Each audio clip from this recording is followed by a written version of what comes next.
اللهم صل وسلم على سيدنا محمد وعلى آل سيدنا محمد. نسيم حبت علينا من حمى المصطفى،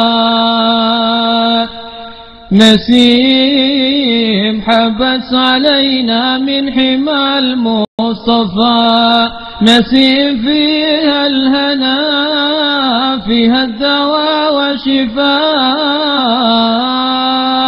بشامها يصلح ظاهر لنا والخفاء. يبا ختما للنبي في كل حال اكتفى، يبا ختما للنبي في كل حال اكتفى، على قدم صدق مع أهل الهمام والوفاء، هم رجال الأكابر هم الشرفاء، هم أهل الأسرار هم أهل النقا والصفاء. يا حديث جف حالي بالنبي قد صفا، يا حديث جف حالي بالنبي قد صفا، إذا بدت عيني جود الله النفاق، الله حسبي ونعم الحسب، حسبي كفى، منه المواهب ومنه العافية والشفاء. يا واسع الجود ربي خيرها في عفا، أمنون علينا برفقة عبدك المصطفى، أسلك بنا ناجما لهديك اكتفى، نثبت بديوان وراس النبي الخلفاء. Baginda baca hadis Rasulullah sallallahu alaihi wasallam. Qala Rasulullah sallallahu alaihi wasallam, ayyuma muslimin syahida lahu arba'atun ghairi adkhalahu Allah al-jannata.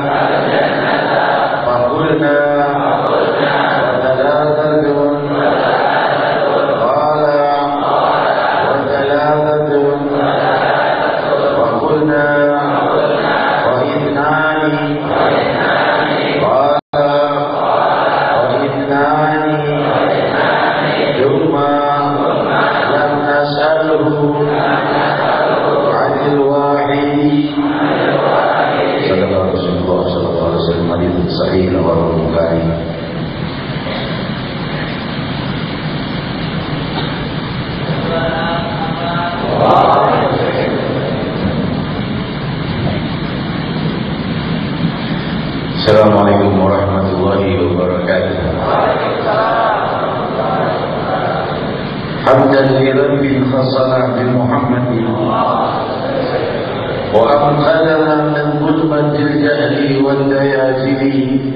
Alhamdulillahi alladhi hadana bi'abdihi al-mukhtar man da'ana ilayhi bil-izni wa qad nadana labbaika ya man dallana wa hadana. Sallallahu sallam wa baraka alaihi. Alhamdulillahi alladhi jama'ana bi hadzal mahdhar lima'anni kehadirat Allah yang maha luhur, maha menerangi jiwa hambanya dengan ketenangan, Maha menjadikan jiwa itu samudera yang menenangkan samudera lain, sehingga ketika penduduk bumi, para pemilik sanubari dan jiwa beriman dan bertakwa kepada Allah, Allah limpahkan keberkahan dari langit dan bumi, menunjukkan perbuatan-perbuatan keturunan Adam mempengaruhi keadaan alam semesta. Perbuatan manusia di muka bumi mempengaruhi keadaan alam. Semakin mereka bertakwa, maka semakin keadaan bumi membaik, dan semakin mereka gugur dan keluar dari jalan Allah, maka semakin jauhlah daripada kebahagiaan dan kemakmuran di bumi. Hadirin hadirat yang dimuliakan Allah, telah kita dengar hadis Nabi kita Muhammad sallallahu alaihi wasallam mubarak alaihi. Dia adalah seorang muslim yang wafat lalu disaksikan oleh 4 orang muslim lainnya bahwa ia orang baik, maka Allah memasukkannya menjadi penduduk surga. Maka para sahabat terperangah dan kaget. Maka cukup hanya 4 orang saksi saja menyaksikan seseorang itu baik, maka ia akan masuk surga. Para sahabat penasaran dan bertanya kembali, kaifa bidalan? Bagaimana kalau cuma 3 orang wahai Rasul sallallahu alaihi wasallam? Maka beliau sallallahu alaihi wasallam bersabda, walaupun 3 orang. Lalu para sahabat bertanya lagi, bagaimana kalau cuma 2? Maka Rasul menjawab, walaupun hanya 2 yang bersaksi bahwa dia orang baik, Allah masukkan dia ke dalam surga. Dan para sahabat berkata, kami tidak menanyakan bagaimana jika cuma 1 yang menyaksikan. Demikian riwayat Sahih Bukhari. Maka riwayat ini teriwayatkan beberapa kali di dalam Sahih Bukhari dengan sifat yang sama. Ketika di masa Khalifah Sayyidina Umar bin Khattab radhiyallahu anhu warda, saat itu lewatlah jenazah dan para sahabat berkata bahwa orang ini orang yang baik. Maka berkatalah Abu Bakar Sayyidina Umar, wajibat, memang sepantasnya dia mendapatkan surga. Lalu lewat jenazah kedua, para sahabat berkata ini orang jawab orang yang tidak baik. Maka berkatalah Sayyidina Umar, wajibat, yaitu pantas baginya kehinaan neraka.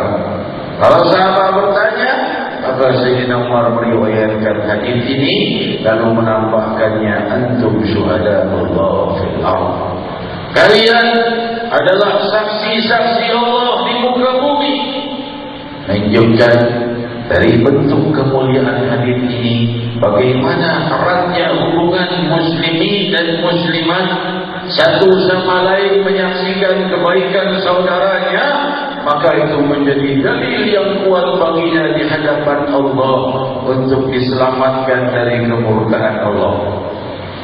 Semakin banyak orang menyaksikan dia berbuat baik di muka bumi, maka semakin kuat bahwa ia kelak akan masuk ke dalam surga Allah.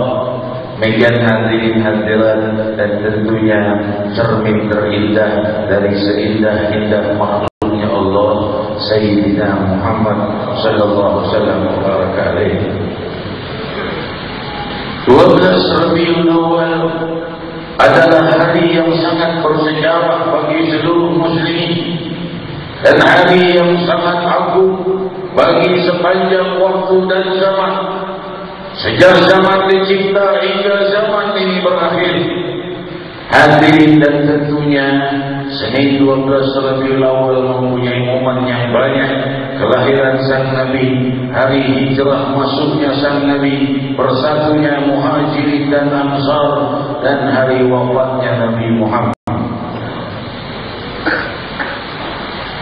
Senin petang adalah waktu yang mengingatkan kepada wafatnya sang Nabi. Sebagaimana riwayat Sahih Bukhari, ketika para sahabat radhiyallahu anhum warda yang melewati kemuliaan hari-hari mulia dengan sang Nabi, manusia yang paling ramah, manusia yang paling baik, manusia yang paling indah budi pekertinya, yang tidak mau menyakiti perasaan orang lain, yang selalu menjaga perasaan teman dan musuhnya, Nabi Muhammad sallallahu alaihi wasallam, yang wajahnya seindah-indah wajah, yang ketika tersenyum bagaikan syamsu wal qamar, demikian riwayat sahih Muslim. Ketika ditanyakan bagaimana wajahnya sang Nabi, dijawab ka'annahu syamsu wal qamar. Beliau itu bagaikan matahari dan bulan purnama yang dipadukan dari indahnya wajah Nabi Muhammad sallallahu alaihi wasallam. Hingga berkata Sayyidina Anas bin Malik radhiyallahu anhu, Allah diriwayatkan dalam Sahih Bukhari, "Ma ra'ayna manzaran a'jab min wajhi Nabi sallallahu alaihi wasallam." Belum pernah ada pemandangan yang lebih menakjubkan dari wajah Nabi Muhammad. Wajah yang paling baik dan ramah, wajah yang dikatakan oleh orang-orang kufar wajah penyihir, yang membuat orang yang melihatnya langsung cinta dan mengatakan dia adalah kebenaran. Namun disaksikan pula oleh para kufar Quraisy bahwa musuh-musuh sang Nabi itu, mereka sendiri bersaksi, innahu laisa biwajhin kadzab. Wajah beliau itu bukan wajah pendusta, tapi mereka tetap kufur kepada sang Nabi.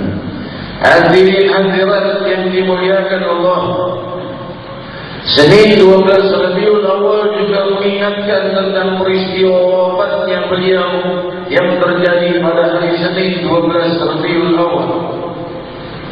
Dan beliau sallallahu alaihi wasallam ini dikebumikan hari ketiga setelah wafatnya, yaitu pada hari Kamis, dalam riwayat lainnya pada hari Rabu. Karena menunggu para sahabat yang terus berdatangan, maka Imam Ibn Hajar di dalam Fathul Bari, Syarah Sahih Bukhari, dan beberapa para muhaddits lainnya menukil riwayat yang tiga bahwa Rasulullah SAW tanpa itu memang mewasiatkan untuk ditunda pemakamannya setelah banyaknya para sahabat menyolatkan beliau. Maka disunnahkan apabila wafat para ulama atau para salihin untuk tidak buru-buru menguburkannya, karena demikianlah yang diperbuat atas imam seluruh Nabi dan Rasul Sayyidina Muhammad SAW. Berbeda dengan orang lainnya yang jika dirisaukan akan membuat jenazahnya rusak atau berubah, maksudnya berubah menjadi kaku atau menjadi busuk atau lainnya, maka sunnah segera dikuburkan. Tapi jika diketahui seorang salihin dengan wajah yang cerah saat wafat, atau terlihat keanehan pada jenazah, misalnya wangi atau lainnya, maka sunnah ditunda sampai beberapa waktu agar orang lain bisa menyalatkannya sebelum dimakamkan. Hadirin hadirat yang dimuliakan Allah, dan hari Senin itu dikatakan oleh Sayyidina Hassan bin Thabit, ya lam sirat al-Hisham, hal adalah raziyat yaumin mata fihi Muhammadu. Adakah hari yang lebih menyedihkan sepanjang masa melebihi hari wafatnya Nabi Muhammad sallallahu alaihi wasallam? Hari yang sangat merenggut jiwa para sahabat, mereka yang selalu dihibur dan dibimbing oleh sang Nabi. Dikatakan oleh Sayyidina Hassan bin Thabit dalam syairnya, laqad ghayyabu hilman wa hilman wa asyiyatan 'allahu thara la yuwassadu. Mereka para sahabat, Muhajirin dan Ansar, kehilangan sang pembawa kasih sayang ilahi, hilman wa rahmatan, sang orang yang sangat lembut, orang yang sangat sopan, orang yang menjadi samudra ilmu. Laqad ghayyabu hilman wa rahmatan asyiyatan 'allahu thara la yuwassadu. Di satu sore itu ketika jasad beliau diturunkan ke dalam bumi, la yuwasatu, dibaringkan tubuh seindah-indah tubuh, dibaringkan tanpa berpantulkan sesuatu terkecuali tanah. Adalat wukufan tadribul ainu jahdaha ala talari qabri alladhi fihi Ahmadu. Berkata Sayyidina Hasan bin Thabit, para sahabat berdiri mematung melihat setelah selesai penguburan sang Nabi. Mereka melihat pusara sang Nabi dan satu persatu meninggalkan pusara, dan hujan rintik-rintik turun di atas penguburan sang Nabi. Berkata Hasan bin Thabit, aku berdiri dengan berdiri yang lama sekali. Wukufan tadribul ainu jahdaha, air mataku terus mengalir dengan derasnya. Ala fadlil qabri alladhi fihi Ahmadu, di atas gerimis yang turun di atas pusara sang Nabi. Ada utara la yuwasadu, malam pertama kami berpisah dengan sang Nabi. Demikian hadirin hadirat yang dimuliakan Allah, jika sampai kabar kepada Sayyidina Abu Bakar As-Siddiq radhiyallahu anhu, diriwayatkan dalam Sahih Bukhari bahwa Rasul sallallahu alaihi wasallam telah wafat, maka beliau datang dengan berpegangan kepada putranya untuk melihat jasad yang telah terbujur. Fangkaba ala sadrihi, lantas ia pun mencium dada sang Nabi dan menangis. Wallahi ya Rasulullah, ya abi anta wa ummi, la yajiyuka baitun ba'da hada, kama qala. Wahai sang Nabi, demi ayahku, demi engkau dan demi ibuku, kau ini tidak akan merasakan lagi wafat setelah ini. Dan beliau menangis di dada sang Nabi. Hadirin hadirat, berkata Sayyidina Ali bin Abi Thalib radhiyallahu anhu radhiyallahu ta'ala anhu, ketika memandikan sang Nabi, seraya berkata, tibta hayyan wa mayyita ya Rasulullah, kau ini di masa hidupmu wangi dan di masa wafatmu pun wangi, wahai Rasul. Tibta hayyan wa mayyita ya Rasulullah, kau tetap wangi di masa hidupmu dan setelah wafatmu, wahai sang Nabi. Hadirin hadirat, diriwayatkan di dalam sirah dan Hisham, jika salah seorang sahabat melihat jasad yang telah diturunkan ke dalam lahan, maka ia berkata, aku melemparkan cincinku ke dalam makam. Lalu aku berkata, cincinku terjatuh. Ia masuk ke dalam makam untuk mengambil cincin, bukan mau mengambil cincin, tapi ingin mencium terakhir kali wajah Nabi Muhammad SAW. Ia berkata, akulah yang terakhir mencium wajah Rasulullah SAW. Hadirin hadirat yang dimuliakan Allah, diriwayatkan dalam Sahih Bukhari, ketika Sayyidina Abu Bakar As-Siddiq telah melewati hari-harinya sampai pada hari wafatnya, seraya berkata kepada putrinya Sayyidatuna Aisyah Ummul Mukminin, ya Aisyah, ayyum hada, wahai Aisyah, Nabi itu wafat hari apa? Maka berkata Aisyah, yaumul Itsnain, hari Senin. Lalu berkatalah Abu Bakar As-Siddiq radhiyallahu anhu warḍah, fa ayyum hada, ini hari apa? Maka berkata Aisyah, hari Senin, wahai ayah. Maka berkata Abu Bakar As-Siddiq, arju baina hada, berarti hari ini aku berharap wafat. Demikian riwayat Sahih Bukhari. Saya berkata kepada putrinya Aisyah lagi, wahai Aisyah, Rasulullah dikafani dengan berapa kain kafan? Maka Aisyah berkata, 3 lembar, wahai ayah. Kita sudah punya 2, yang satu lagi kotor, kita beli saja yang baru. Maka berkata Abu Bakar Siddiq, al-hayyu ahabbu bil minal mauta, Yang pakaian baru itu lebih berhak orang yang hidup yang pakai, bukan aku pilih yang itu saja, dibersihkan. Dan demikian sederhananya wafatnya Sayyidina Abu Bakar As-Siddiq yang juga pada hari Senin. Hadirin hadirat yang dimuliakan Allah, setelah kejadian wafatnya sang Nabi, Sayyidina Abu Bakar As-Siddiq yang berusaha menenangkan sahabat, sehingga para sahabat tenang di dalam genggaman bai'ah kepada beliau radhiyallahu anhu warda. Namun beliau ini orang yang sangat mencintai sang Nabi, dan beliaulah yang mundur memberikan kesempatan sang Nabi menjadi imam. Ketika sang Nabi terlambat, beliau mundur memberikan posisi kepada Masbuq untuk maju menjadi imam. Dan ini tidak pernah terjadi terkecuali perbuatan Abu Bakar As-Siddiq radhiyallahu anhu. Diriwayatkan di dalam riwayat yang ketiga bahwa ketika Sayyidina Abu Bakar As-Siddiq ini wafat, tercium bau hati yang terbakar dari mulutnya. Hati kalau dibakar, bau hangus sedikit tercium dari mulutnya. Ada dua riwayat.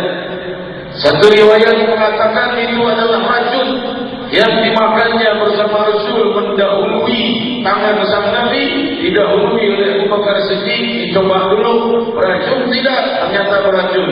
Rasul berkata, jangan makan ini, makanan ini sudah diberi racun. Maka Abu Bakar Siddiq mengeluarkannya, sisa tertelan sedikit, dan itu yang membuatnya sakit dan sakit. Akhirnya wafat dalam keadaan hati yang terwangi bau hangus dari mulutnya, bagaikan hati yang hangus. Namun riwayat yang kedua mengatakan bahwa hati itu hangus karena rindunya kepada sang Nabi. Hadirin hadirat yang dimuliakan Allah, ketika cinta telah memenuhi jiwa dan berpisah dengan kekasih yang paling berhak dicintai dari seluruh ciptaan Allah, Sayyidina Muhammad, maka teriwayatkan putri beliau di dalam Sahih Bukhari, Sayyidatuna Fatimah Az-Zahra radhiyallahu anha wa ardhaha, dipanggil oleh sang Nabi sebelum sang Nabi wafat. Wahai putriku tercinta, aku ingin pamit dan meninggalkanmu. Maka menangislah Sayyidatuna Fatimah Az-Zahra karena ayahnya pamit. Lantas ia pun tersenyum. Sayyidatuna Aisyah melihat Fatimah menangis lalu tersenyum. Kenapa wahai putri Rasulullah? Sayyidatuna Fatimah berkata, aku tidak boleh bicara sampai nanti waktunya. Setelah Nabi wafat lalu ditanya kenapa, dia berkata saat itu Rasul membisikkan ke telingaku bahwa aku mau pamit, aku mau wafat, wahai Fatimah, meninggalkan. Wahai Fatimah, dan kau ini adalah orang pertama dari kekasihku yang akan menemuiku setelah aku wafat. Maka Fatimah Az-Zahra tersenyum. Hadirin hadirat, mereka gembira menyusul Nabi Muhammad sallallahu alaihi wasallam. Dan Sayyidatuna Fatimah Az-Zahra tidak lagi keluar dari rumah.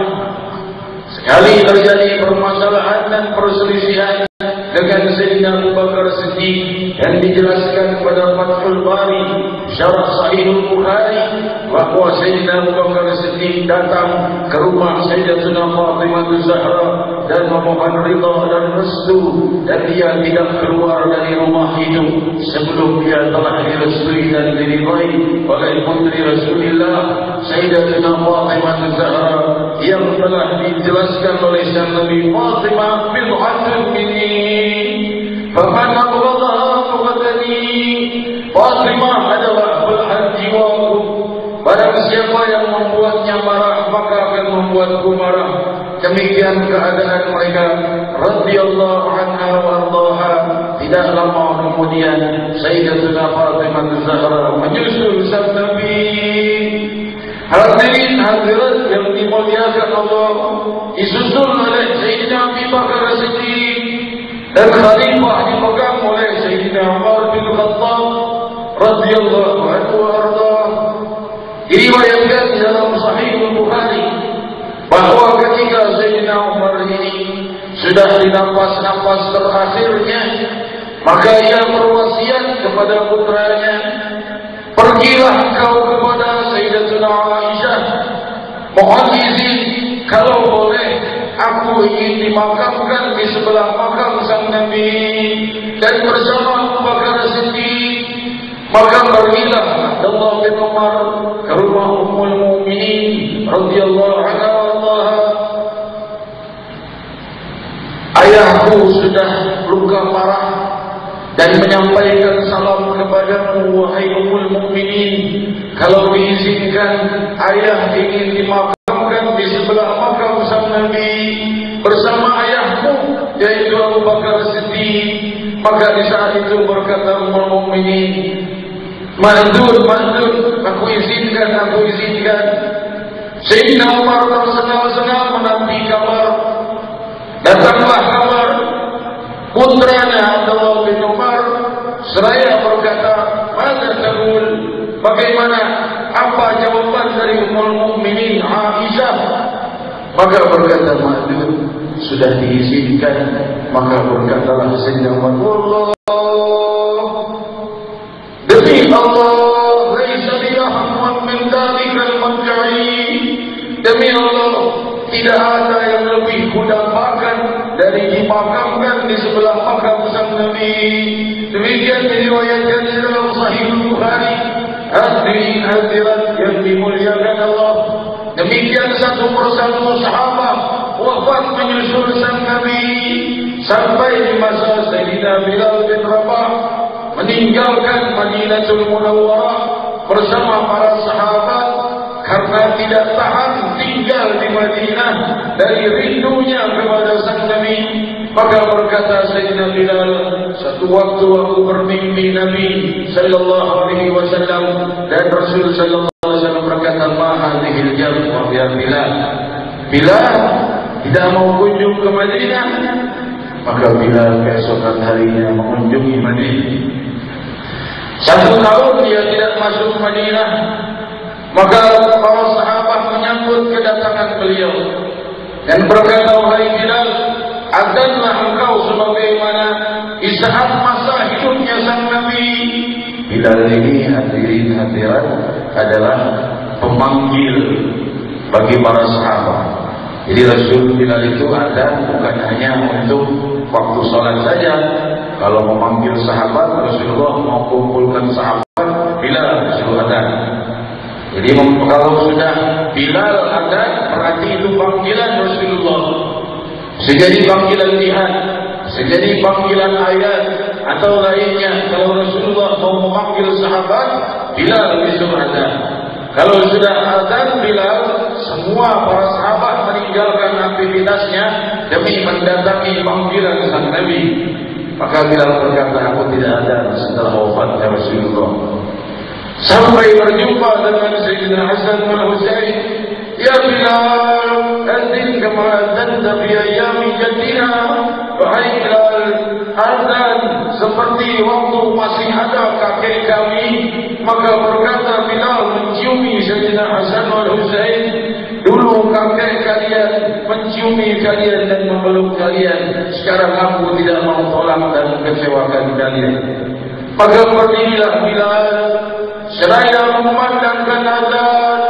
Dan saat para sahabat mendengar suara Bilal, mereka menjadi kaget karena suara ini tidak pernah terdengar terkecuali panggilan Rasulullah. Kharaju ahlul Madinah ila syawari. Penduduk Madinah keluar ke jalan-jalan mendatangi Masjid Nabi seraya berkata, Abu Isa Muhammadah. Bahkan Nabi Muhammad hidup lagi sampai kami dipanggil dengan seruan ini. Tajal Madinah bil buka. Di saat itu Madinah itu hujan air mata dan tidak pernah teriwayatkan kesedihan menimpa penduduk Madinah kecuali saat adzannya Bilal. Tajal Madinah bil buka. Tangis menangis Madinatul Munawwarah. Dan setelah itu beliau Bilal adzan Allahu Akbar, Allahu Akbar sampai pada kalimat asyhadu anna Muhammadar Rasulullah. Bilal jatuh pingsan dan tidak mampu meneruskan azan. Jika ia siuman ditanya, kenapa engkau ini wahai Bilal? Bilal berkata, aku melihat pintu ini, pintu rumahnya Rasulullah. Setiap waktu salat aku mengetuk pintu ini dan berkata, sudah ditunggu salat wahai Rasulullah. Aku tidak kuat melihat pintu ini, kata Bilal radhiyallahu anhu. Bilal pulang kembali ke Baghdad, meninggalkan Madinatul Munawwarah. Ketika ia sudah tersengal-sengal mencapai sakaratul maut, istrinya berkata, "Wahai Allah, betapa beratnya sakaratul maut wahai Bilal." Maka Bilal berkata, "La, bal wa'tarabah, alga Muhammad wa hizbah." Bukan sakit sakaratul maut, ini tidak tahan aku ingin jumpa dengan Muhammad dan pasukan Muhammad. Demikian kerinduan Sayyidina Bilal radhiyallahu anhu, demikian kerinduan para sahabat radhiyallahu anhum minal muhajirin wal ansar.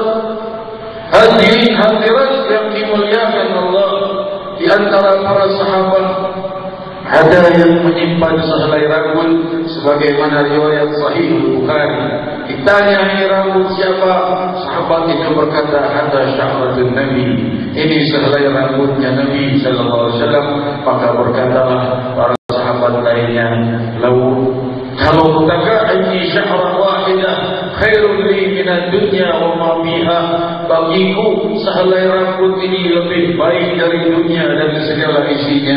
Demikian hadirin hadirat yang dimuliakan Allah, para imam-imam besar demikian sampai di masa sekarang ini, sampai di malam ini adalah Senin 12 Rabiul Awal. Sang Nabi tetap hidup di dalam jiwa kita. Dan tadi acara telah selesai di Istiqlal. InsyaAllah merupakan hadiah yang menyenangkan Nabi Muhammad sallallahu alaihi wasallam. Tidak ada yang bisa kita perbuat untuk menundukkan cinta kita kepada beliau kecuali pembenahan umat dengan kemuliaan, dengan sunnah beliau, dan tentunya cita-cita kita segera terlaksana bahwa Jakarta ini menjadi kota Sayyidina Muhammad. Kalau kita lewat di Demak, tertulis Demak Kota Wali. Kita lewat di Bandung, tertulis Bandung Kota Kembang. InsyaAllah 1-2 tahun lagi masuk Jakarta sudah ada tulisan Jakarta Kota Sayyidina Muhammad. Dari banyaknya para pecinta Rasulullah di bumi Jakarta, ya Allah, ya Allah, pastikan kami semua yang hadir di malam ini melihat papan besar Jakarta Kota Sayyidina Muhammad.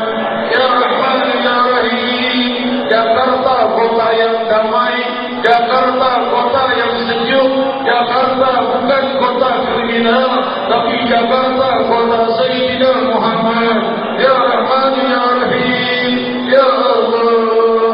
Hadirin hadirat, sungguh ini adalah doa dan munajat kita, dan insyaAllah tidak tahu kita akan jumpa pada 12 Rabiul Awal tahun depan, atau ini 12 Rabiul Awal kita yang terakhir. Hadirin hadirat yang dimuliakan Allah, semoga Allah mempercepat kemakmuran bangsa kita, kemakmuran muslimin muslimat akan berawal dari Indonesia ini lalu menerus ke barat dan timur. Semoga Allah SWT mempercepat kemakmuran bangsa muslimin muslimat, percepat kedamaian muslimin muslimat. Faqul jami'an ya Allah ya Allah ya Allah ya Allah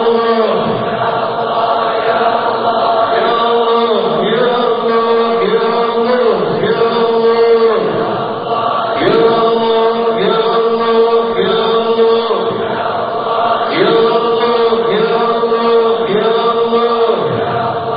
ya Allah ya Allah ya Allah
عليها نحيا وعليها نموت وعليها نبعث إن شاء الله تعالى من الآمنين. telah bersabda Nabi kita Muhammad sallallahu alaihi wasallam, "Satarana ba'di hasanatan fasbiru hatta talqawni 'ala al-haud." Kalian akan melihat setelah aku wafat hal-hal yang tidak kalian sukai, maka bersabarlah kalian sampai kalian menjumpai aku di telaga haud. Maka hadirin hadirat, semoga aku dan kalian berjumpa dengan sang Nabi di telaga haud. Semoga aku dan kalian memandang wajah sang Nabi di telaga haud.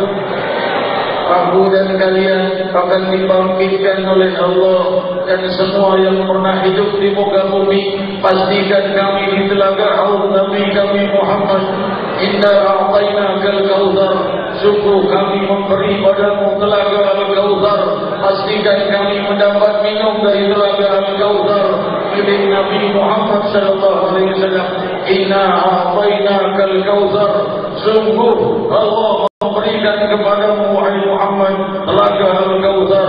Ya Rahman ya Rahim, halalkan kami meminum air dari telaga al-kautsar. Ya Rahman ya Rahim, ya Dzal Jalali wal Ikram, ya Dzal Tawli wal In'am. Kita bermunajat dengan syair yang ditulis oleh Imam Abdullah bin Husain bin Tahir, memohonkan kemaslahatan muslimin, pertolongan muslimin, dan naiknya pemimpin yang membawa keadilan, yang membawa kemuliaan, yang membawa kedamaian, yang membawa kemakmuran. Ya Rahman ya Rahim, tafadhal mashkura. Ya Arhamar Rahimin, ya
Bismillahirrahmanirrahim. Allahumma salli ala sayyidina Muhammad fil awwalin wal akhirin wa salli wa sallim ala asyrafil kulli waqtin الرحيم وصلي وسلم في المرء الأعلى إلى يوم الدين اللهم اهدنا فيمن هديت